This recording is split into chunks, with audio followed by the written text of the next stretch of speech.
오늘 송년주일의 말씀에는 한 사람의 생애에 마지막으로 남긴 이야기로부터 말씀을 열겠습니다. 그 유명한 컴퓨터 애플의 최고 경영자였던 스티브 잡스, 이 사람이 마지막 남긴 메시지입니다. 그는 췌장암으로 56세, 참 짧은 인생을 살았어요. 56세의 일기로 2011년 세상을 떠났습니다. 그가 병상에서 자신의 과거를 회상하며 마지막으로 남긴 이 말들은 저희들에게 많은 생각을 다시 하게 하는 말들입니다. 한번 들어보시겠습니까? 나는 사업에서 성공의 최고 정점에 도달했었다. 다른 사람들 눈에는 내 삶이 성공의 전형으로 보일 것이다. 그러나 나는 이 일을 떠나서는 기쁨이라고 거의 느끼지 못하며 살았다. 결과적으로 부라는 것이 내게는 그저 익숙한 삶의 일부일 뿐이다. 지금 이 순간 병석에 누워 나의 지난 삶을 회상해 보면 내가 그토록 자랑스럽게 여겼던 주위의 갈채와 막대한 부는 임박한 죽음 앞에서 그 빛을 잃었고 그 의미도 다 상실했다. 어두운 방 안에서 생명보조 장치에서 나오는 푸른 빛을 물끄러미 바라보며 낮게 거리는 그 기계 소리를 듣고 있노라면 죽음의 사자의 숨길이 점점 가까이 다가오는 것을 느낀다. 이제야 깨닫는 것은 평생 배 굶지 않을 정도의 부만 축적되면 더 이상 돈 버는 일과 상관없는 다른 일에 관심을 가져야 한다는 사실이다. 그건 돈 버는 일보다 더 중요한 뭔가가 되어야 하기 때문이다. 그건 인간관계가 될 수 있고 예술일 수도 있으며 어린 시절부터 가졌던 꿈일 수도 있다. 부에 의해 조성된 환상과는 달리 환상과는 달리 하나님, 그의 영어에서는 God, G-O-G-O-D라는 단어를 분명히 썼어요. 하나님은 우리가 사랑을 느낄 수 있도록 감성이라는 것을 모두의 마음속에 넣어주셨다. 여기서 잠시 설명을 붙이고 가겠습니다. 그가 하나님이란 단어를 사용했지만 그는 크리스찬이 아닙니다.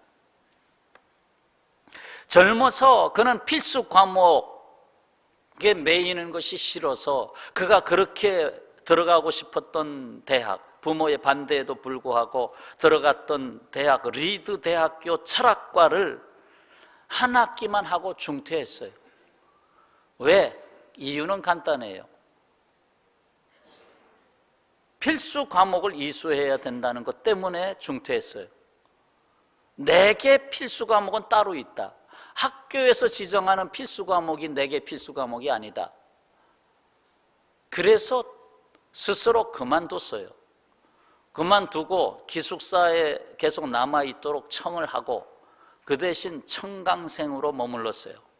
머물면서 자기가 하고 싶은 과목만 공부했어요. 그러면서 그가 사과 농장, 그래서 애플이라는 단어가 나왔죠.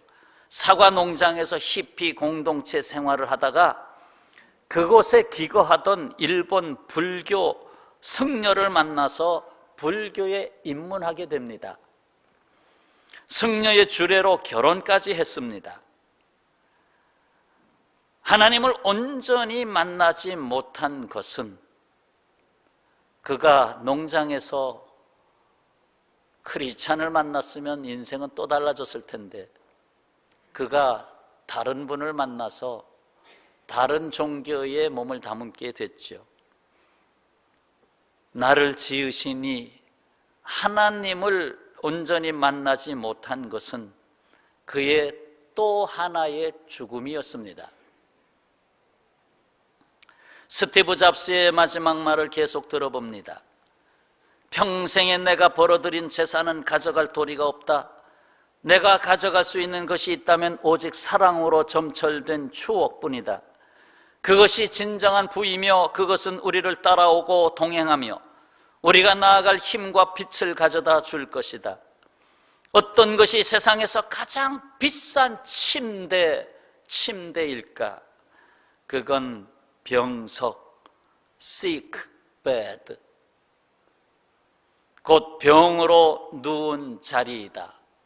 병으로 누운 자리가 가장 비싼 침대다. 우리는 운전기사를 고용하여 우리 차를 운전하게 할 수도 있고, 직원을 고용하여 우리를 위해 돈을 벌게 할 수도 있지만, 고용을 하더라도 다른 사람에게 병을 대신 앓도록 시킬 수는 없다.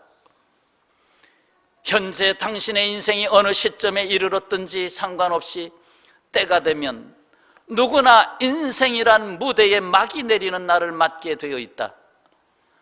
가족을 위한 사랑과 부부 간의 사랑, 그리고 이웃을 향한 사랑을 귀히 여겨라.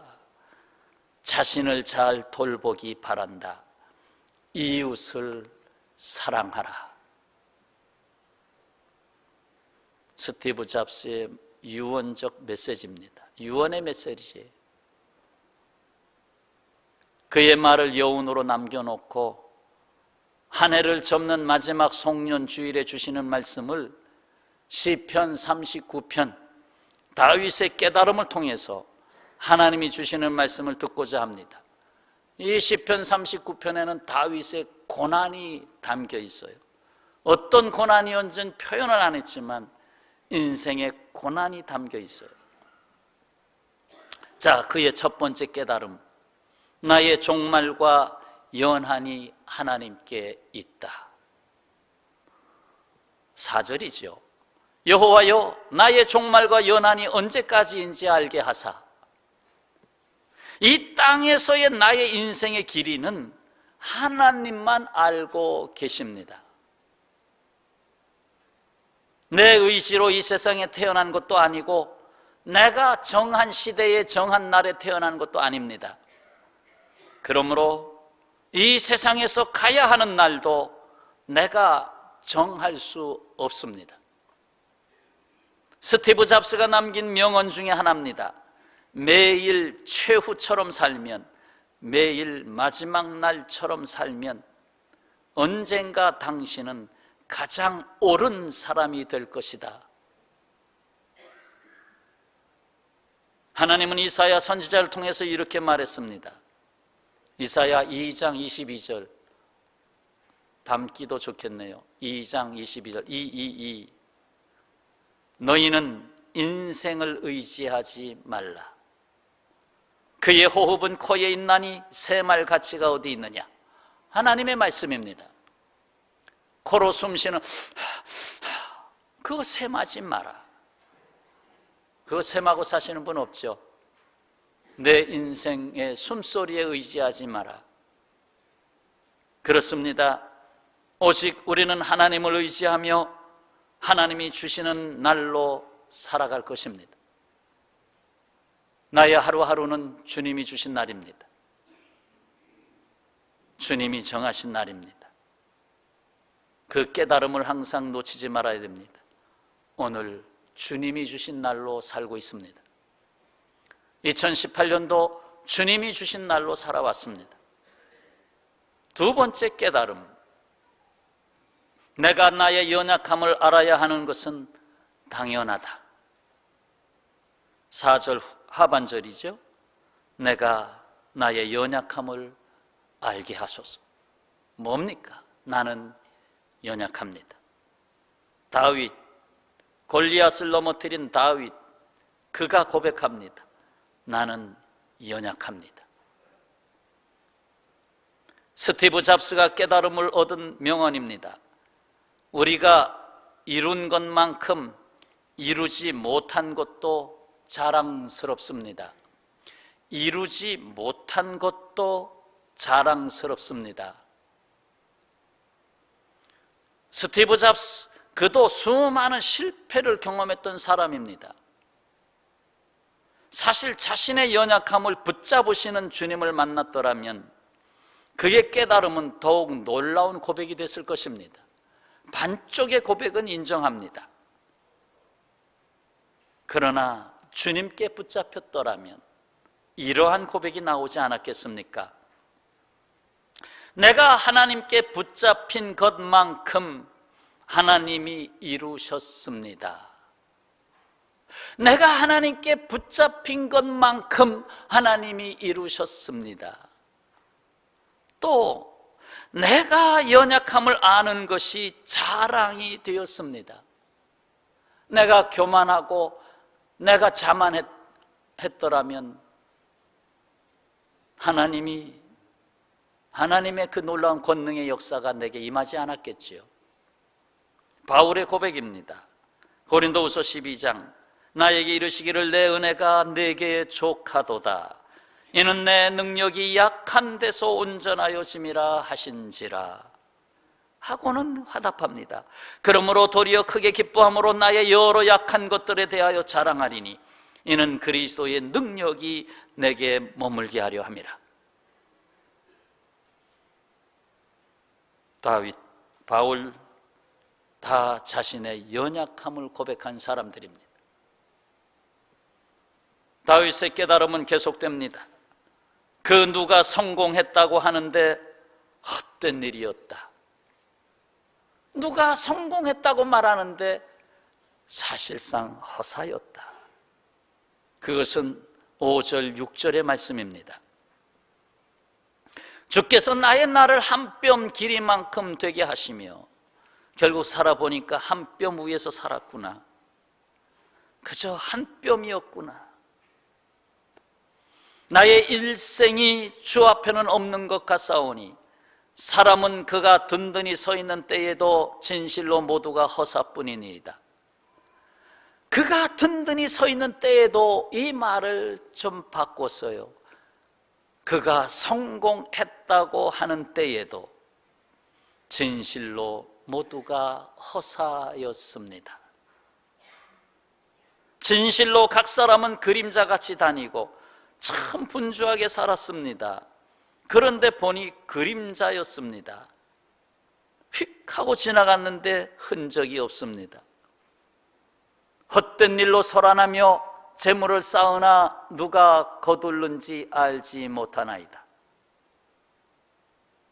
5절에도 허사, 6절에도 헛된 일, 똑같은 말이죠. 헛되게 살았구나. 인생 그렇게 달려왔는데 헛되게 살았구나. 많은 사람들의 고백입니다. 그리스도를 본받아 책으로 널리 알려진 중세신학자 토마스 아 캠피스, 그가 헛된 일에 대하여 이렇게 말합니다. 사라져 없어질 부를 구하고 그것에 희망을 거는 것, 그러니까 물질의 희망을 거는 것, 명예를 갈망하고 높은 지위를 탐하는 것, 육체의 욕망을 따르고 또한 후에 엄한 벌을 받을 것이 분명한 일을 갈망하는 것, 그렇게 가면 벌 받을 줄 알면서도 가는 것, 오래 살기를 희망하며 선한 삶을 생각하지 않는 것, 이 땅의 삶에만 매달리고 장차 올 일들을 예상하지 않는 것, 빠른 속도로 사라져 없어지는 것을 사랑하는 것, 끝없는 기쁨이 있는 곳으로 서둘러 가지 않는 것. 17세기 프랑스의 심리학자이며 수학자이고 신학자이고 발명가이고 작가이고 바로 파스칼. 이 파스칼은 팡세에서 이렇게 고백합니다. 하나님은 우리 인생들을 창조하실 때 영원이신 당신으로만 영원이신 당신으로만 채울 수 있는 빈 공간을 우리 안에 지으셨다. 우리 인간을 지으실 때 빈 공간을 만들어 놓으셨다. 오직 하나님의 영원하신 것으로만 채워질 수 있는 공간. 그런데 사람들이 그 공간에다가 돈이나 권력, 인기나 명예로 그것을 채우려고 하기에 공허하게 된 것이다. 그래서 인생이 공허하게 된 것이다. 하나님으로 채워질 수 없는 모든 것은 헛된 것입니다. 그래서 헛되고 헛되도다, 모든 것이 헛되도다고 탄식한 전도서의 가르침의 결론 12장에서 말씀합니다. 일의 결국을 다 들었으니 하나님을 경외하고 그의 명령들을 지킬지어다. 이것이 모든 사람의 본분이니라. 하나님을 경외하라. 그 말씀을 붙잡고 살아라. 그것이 인생을 헛되게 살지 않게 할 것이다. 다윗의 깨달음의 결론에 이르렀습니다. 이제 내가 무엇을 바라리요? 자, 성경을 보시고 7절의 말씀을 다 같이 읽겠습니다. 주여, 이제 내가 무엇을 바라리요? 나의 소망은 주께 있나이다. 아멘. 나의 소망이 오직 주님께 있다는 겁니다. 왜요? 왜 오직 소망이 주님께 있을까요? 몇 가지 생각해 봅시다. 하나는 나 자신이 나에게 그렇게 기대에 미치지 못했다는 것입니다. 나를 돌아보니 내가 나를 믿었고 내가 나를 사랑하고 인정하며 살아왔는데 내가 나에 대한 기대에 미치지 못했다는 거예요. 내가 그렇게 정말 전공과 기술과 지식과 모든 걸 다해서 내가 사업을 해봤는데 그것이 나를 넘어뜨렸어요. 내가 나이 60이 넘어서 어느 정도 인생에 이제는 날개를 펴야지, 자녀들도 다 기르고 이제는 내가 이만큼 누려야지 하는데 어느 날 갑자기 삐거덕 왜 뼈가 주저앉지? 왜 혈관이 막히지? 왜 심장이 아프지? 내가 나를 믿어왔는데 나에 대한 기대가 무너졌다는 거지요. 사실 내 뜻대로 되는 것이 하나님의 뜻에 어긋날 수 있습니다. 내 뜻을 그렇게 관찰하려고 했지만 내 뜻은 하나님의 뜻이 아니었습니다. 우찌무라 간조라고 하는 일본의 신학자가 죽음이 다가왔을 때 하나님께 감사해서 이렇게 고백했습니다. 만일 하나님께서 내 멋대로 드리는 기도를 받아주셨으면 나는 거만하고 인정이 없고 밉살스러운 인간이 되었을 것입니다. 실로 감사합니다. 하나님께서는 나의 영혼을 죄다 물리치시고 나의 원하는 것을 파괴하셨습니다.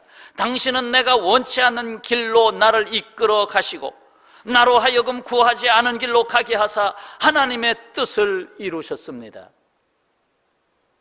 물론 하나님이 우리 안에 소원을 두고 행하시는 부분도 있고 내가 하나님의 소원이 아닌 걸 내 소원으로 끝까지 나가는 것도 있습니다. 그렇게 되면 내 자신에 대한 기대가 어느 날 무너지게 되지요. 오늘 오후에 하나님의 소원, 나의 소원이란 제목으로 말씀을, 거기에 대한 말씀은 조금 거기서 들으시고, 자, 두 번째, 왜 주님만이 나의 소망이 되는 것일까? 하나님을 떠난 이 세상이 나에게 소망을 줄 수 없기 때문입니다. 하나님을 떠난 이 세상이 나에게 소망을 주지 않는다. 나는 이 세상을 향하여 달려가면서 이 세상에서 소망의 밭을 일구고 싶지만 세상이 나에 대해서 소망을 주질 않아요. 사실 요즘 이 나라 전국을 보면 참 암울합니다. 여기저기서 탄식 소리가 나고 걱정하는 소리가 나오고, 뭐 원고에 없는 얘기니까 그냥 이쯤 하고요. 기도해 주세요. 이 나라 정말 기도해 주셔요. 이 세상이 누가 이 나라를 집권을 해도 이 세상이 소망을 줄 수 없습니다. 에베소서 2장 12절, 그때에 너희는 그리스도 밖에 있었고 이스라엘 나라 밖의 사람이라. 약속의 언약들에 대해서는 외인이요 세상에서 소망이 없고 하나님도 없는 자이었더니, 그저 그리스도 바깥에 있는 이 세상의 삶은 소망이 없는 삶이다. 이제는 전에 멀리 있던 너희가 그리스도 예수 안에서 그리스도의 피로 가까워졌느니, 그래서 예수님이 피를 흘리셨어요. 왜? 소망을 주시려고. 이 세상의 소망, 이 세상에서 소망 구할 수 없습니다. 세 번째, 왜 오직 주님만이 소망인가? 언젠가 나는 이 세상에서 죽을 수밖에 없기 때문입니다. 나는 죽어야 됩니다. 죽음은 이 세상에서의 내가 하던 모든 것을 끝내게 합니다. 내가 죽으면 누군가 내 자리를 대신하거나 채우겠지요. 분명한 사실은 죽는다는 것입니다. 근데 내가 죽는다는 사실을 잊어버리고 살아요. 나는 죽는다는 거예요. 언젠가는 난 죽는다는 거예요. 뭐 오래 살다 죽을 수도 있고 갑자기 심장마비로 죽을 수도 있고, 나는 죽는다는 거예요. 그 죽음이 두려워서 죽지 못하고 아우성치는 사람들이 있잖아요.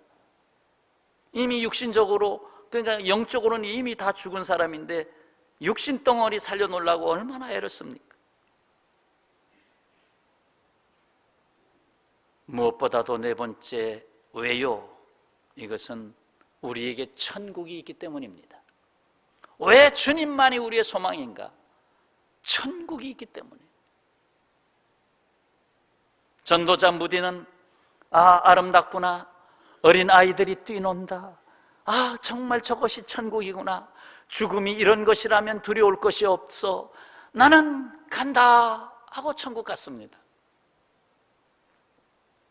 최권능 목사님은 하늘나라에서 전보가 왔어, 빨리 오래, 나 간다, 우리 아름다운 천국에서 다시 만나자 했습니다.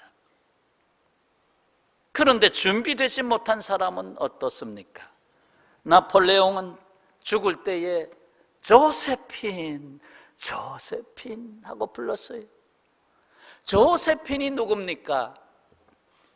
나폴레옹을 사랑하는 척하며 다른 남자를 만나고 있던 여인입니다. 나폴레옹이 속았지요. 그런데 그걸 모르고 죽었어요. 조세핀. 참 비참한 거죠.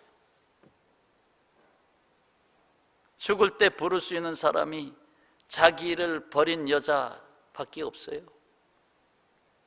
프랑스의 철학자 볼테르는 하나님, 천국, 지옥 등 이성으로서는 이해할 수 없는 것들은 존재하지 않는다고 말했습니다. 없어. 무슨 천국이 있고 지옥이 있어? 하나님이 어디 있어? 성경책 앞으로 50년 후면 다 없어질 텐데. 그런데 그가 죽는 순간에 뭐라고 했어요? 나는 그것도 외치면서 죽었어요. 나는 이제 지옥으로 간다. 지옥으로 간다. 자기가 인정하지 않았던 지옥을 마지막 죽는 순간에 인정했어요. 지옥으로 간다. 아마 어둠의 세력이 그를 사로잡았던 것 같아요. 나는 지옥으로 간다.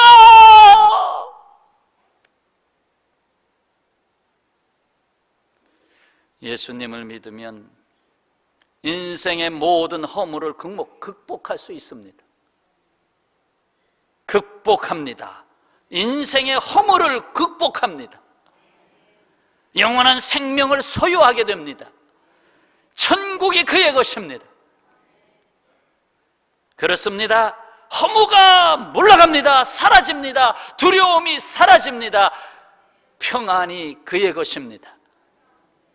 성도 여러분, 오직 우리의 소망은 우리를 지으신 하나님께 있어요. 나를 지으신 하나님께 있어요. 우리를 다시 살리신 부활의 주 예수님께 있어요. 약할 때 능력으로 입히시는 성령님께 있어요. 할렐루야. 아멘. 다 같이 7절의 말씀 다시 한번 봉독합시다. 주여, 이제 내가 무엇을 바라리요? 나의 소망은 주께 있나이다. 아멘.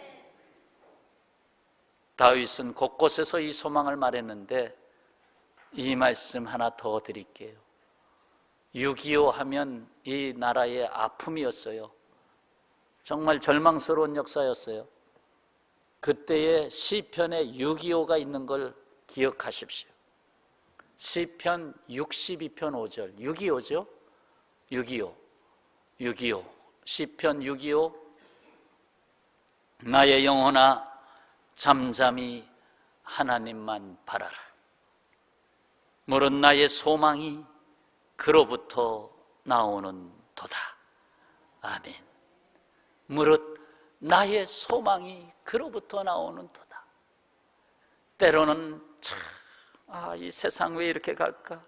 이 나라가 왜 이게 어느 방향으로 가는 거야? 대체 어디로 가는 걸까?